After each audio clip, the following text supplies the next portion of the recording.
Hello everyone. तो कैसे हो आप लोग? आई होप बहुत अच्छे हो और अच्छे से पढ़ रहे हो। सिमिलैरिटी चैप्टर हम कंप्लीट कर चुके हैं, जितना भी कॉन्सेप्ट था। आज कुछ और क्वेश्चंस देखने वाले हैं और नेक्स्ट क्लास में हम लोग ट्रिग्नोमेट्री स्टार्ट कर देंगे। अगर आपको और भी कोई चैप्टर का जरूरत है तो आप वो कमेंट में बताओ, चैट के थ्रू बताओ। हमारे ऐप पे मैथमेटिकल अड्डा का ऐप प्ले स्टोर पे अवेलेबल है, अगर अभी तक डाउनलोड नहीं किया है तो कर लो आप। ठीक है, और सभी को बहुत बहुत बधाई चंद्रयान 3 के सॉफ्ट लैंडिंग का।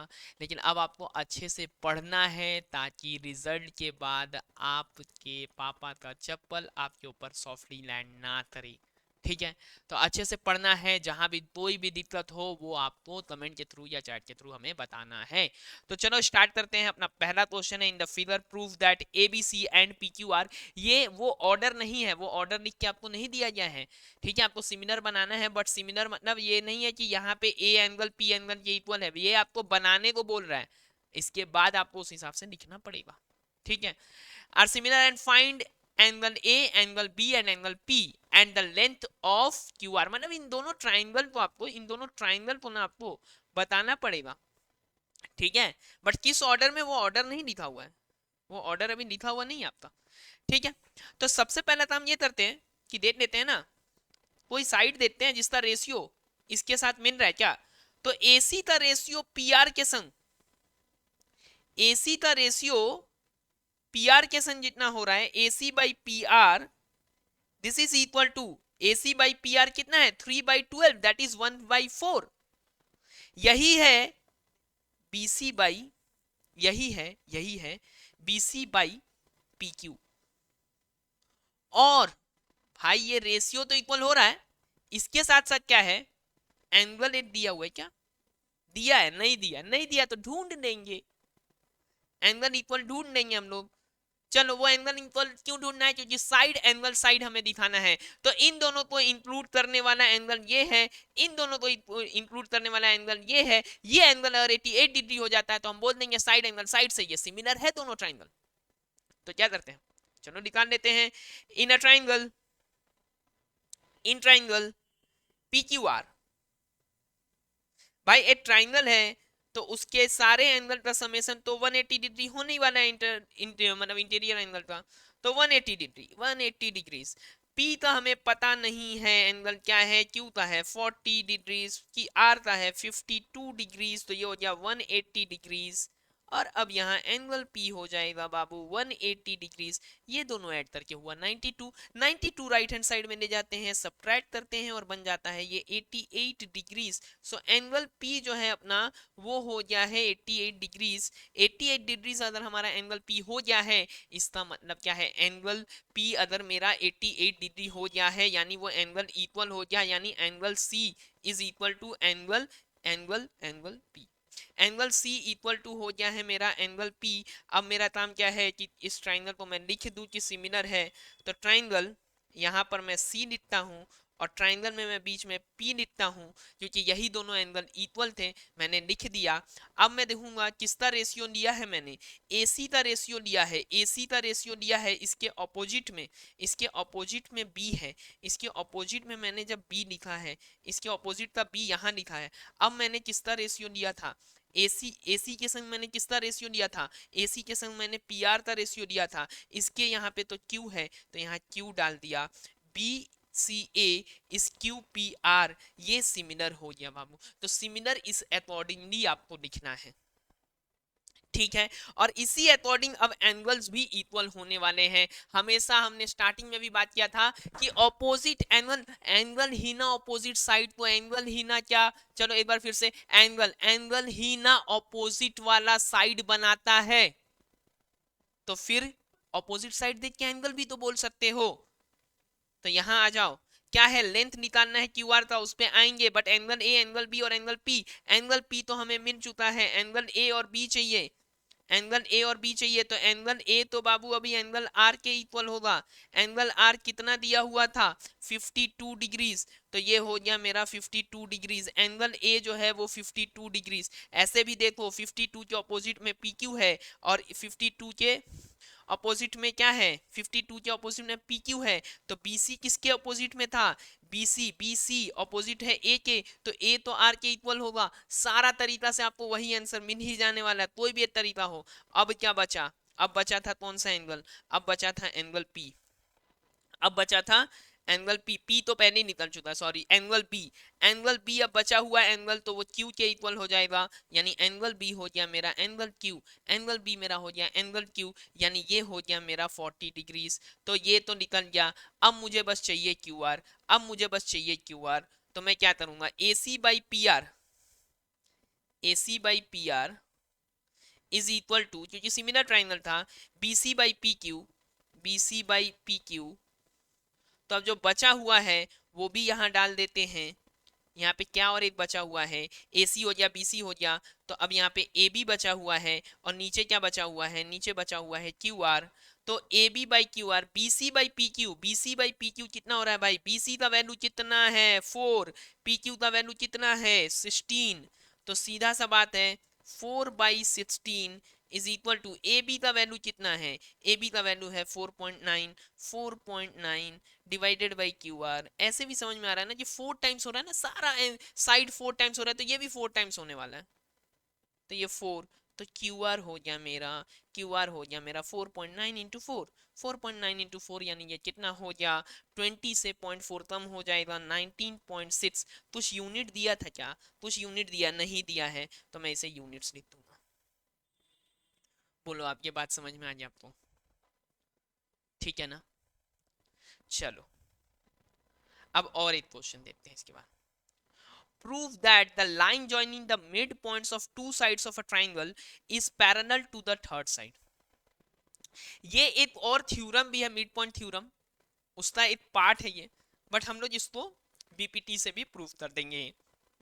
Prove that the line joining the midpoint of the two sides of a triangle.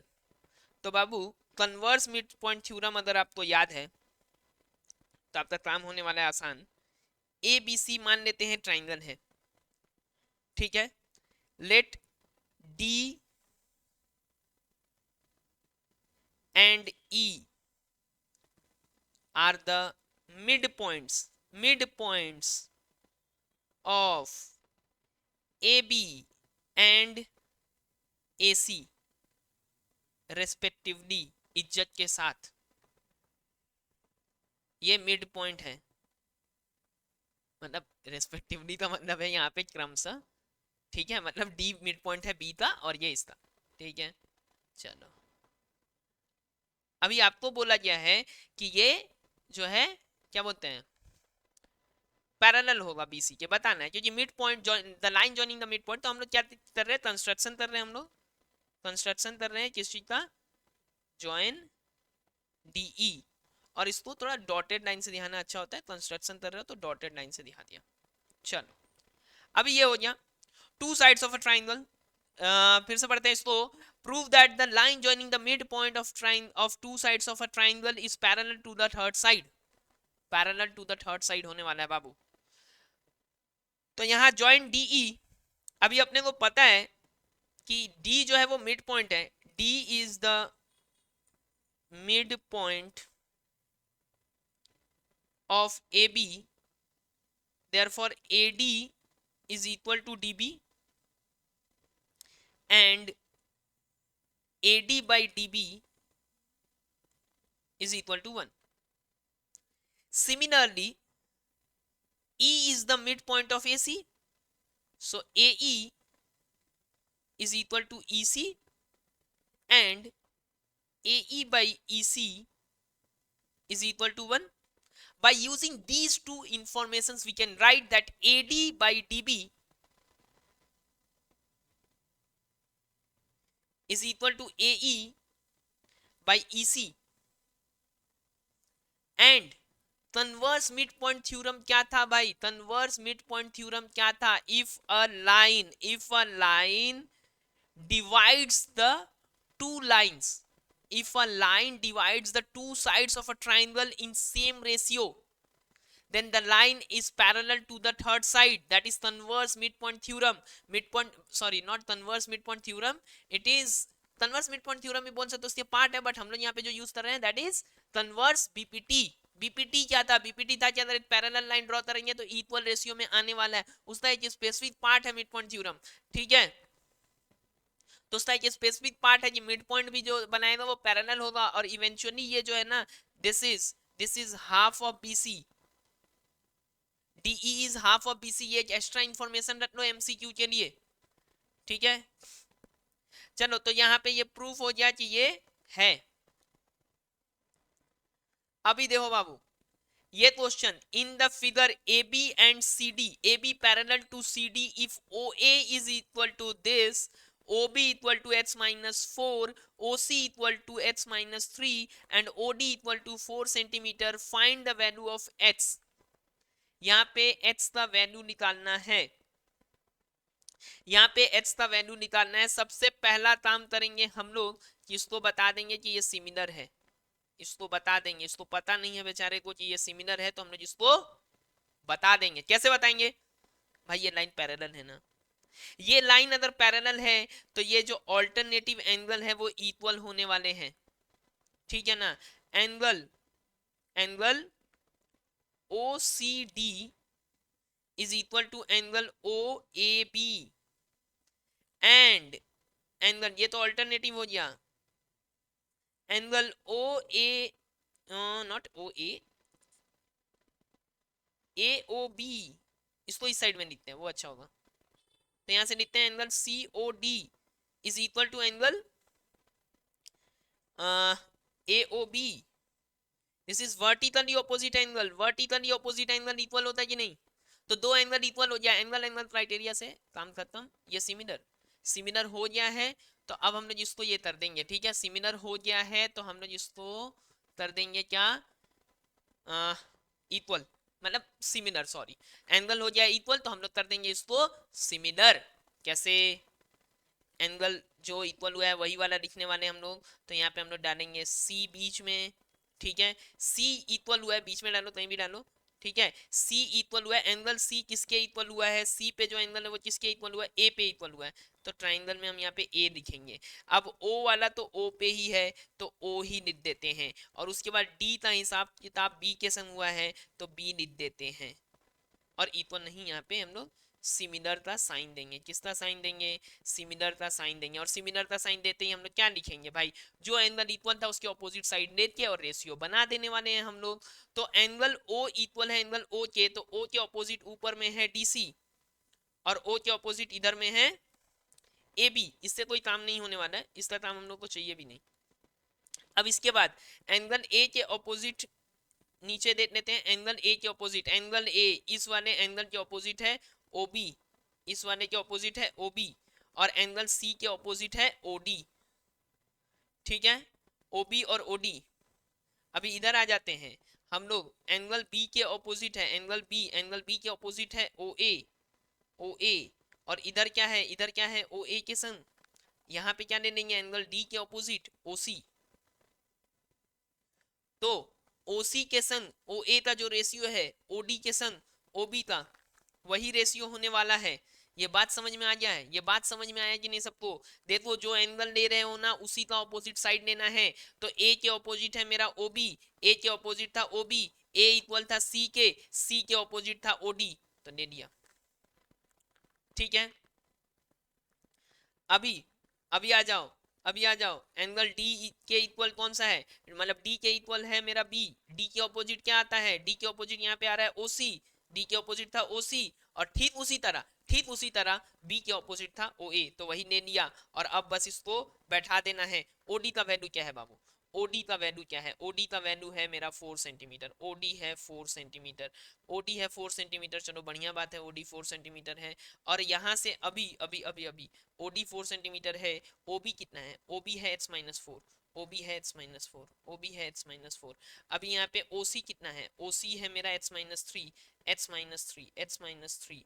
और ये कितना है, ये कितना है, ओ ए कितना है, ओ ए है मेरा 3h माइनस 19। अब आने वाला है एक प्यारा सा क्वाड्रेटिक इक्वेशन जिसको हम लोग सॉल्व कर लेंगे, जिसको हम लोग क्या करेंगे, सॉल्व करेंगे और x का वैल्यू निकाल लेंगे। यही तो काम था हमारा, x का वैल्यू निकालना था, ठीक है।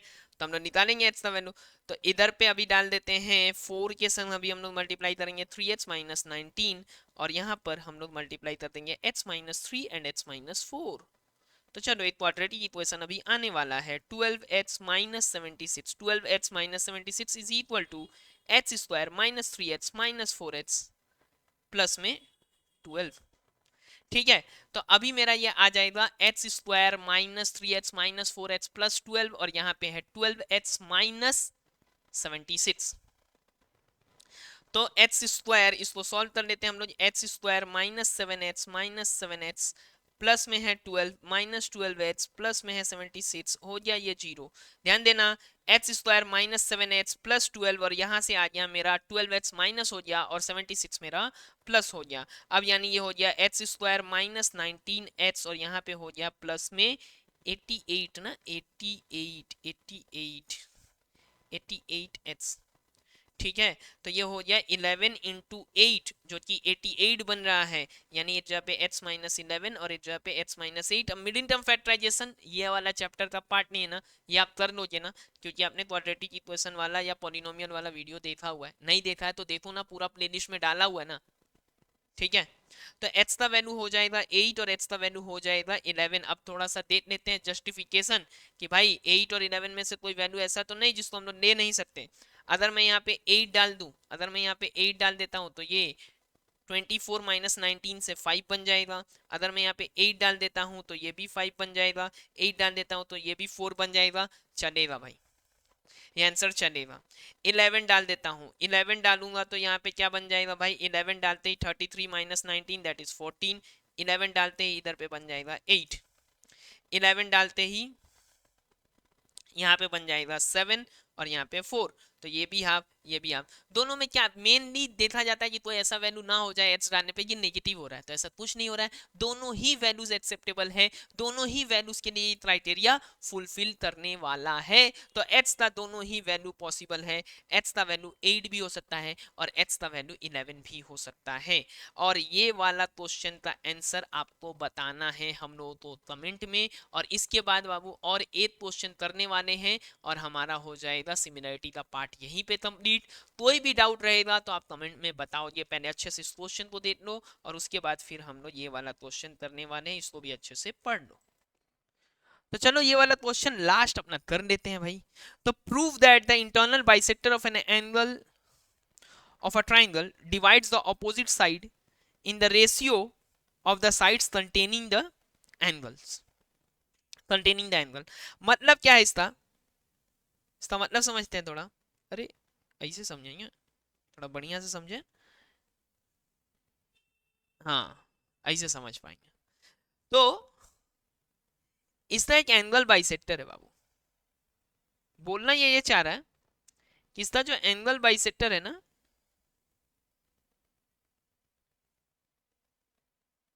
मान लो इसका जो एंगल बाइसेक्टर है,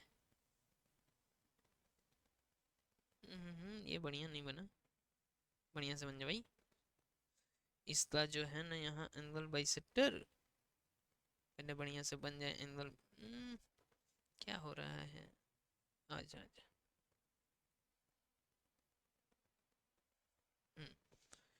तो ये जो एंगल बाइसेक्टर है,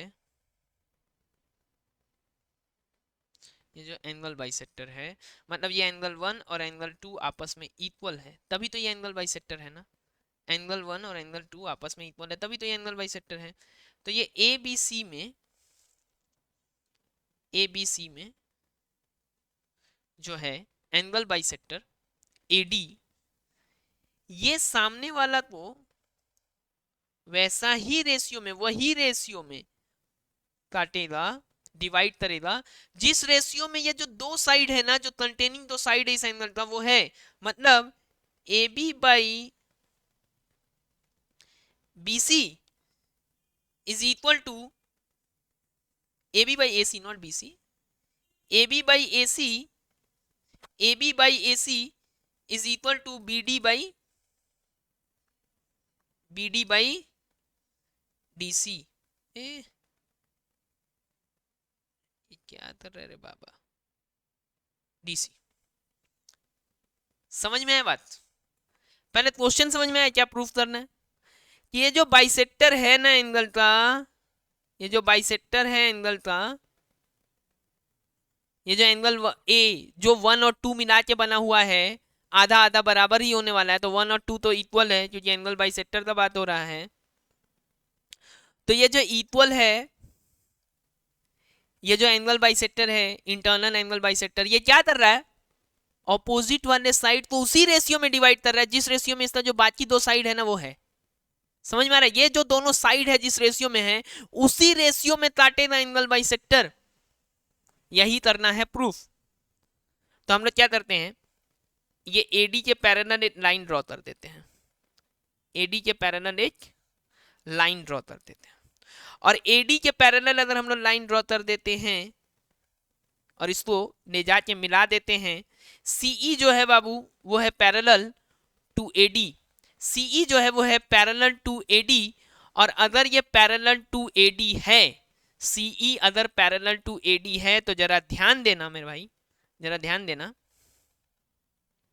अगर ये पैरेलल है तो मेरा जो एंगल 2 है, मेरा जो एंगल 2 है वो क्या है, ऑल्टरनेटिव एंगल है कि नहीं है? तो ये जो एंगल 3 मैं यहां बना रहा हूं, angle 2 is equal to angle 3, angle 2 जो है वो इक्वल है एंगल 3 के, ठीक है ना? एंगल 2 जो है वो इक्वल है एंगल 3 के। बोलो इतना बात क्लियर है? ऑल्टरनेटिव एंगल एंगल 2 एंगल 3 के इक्वल है।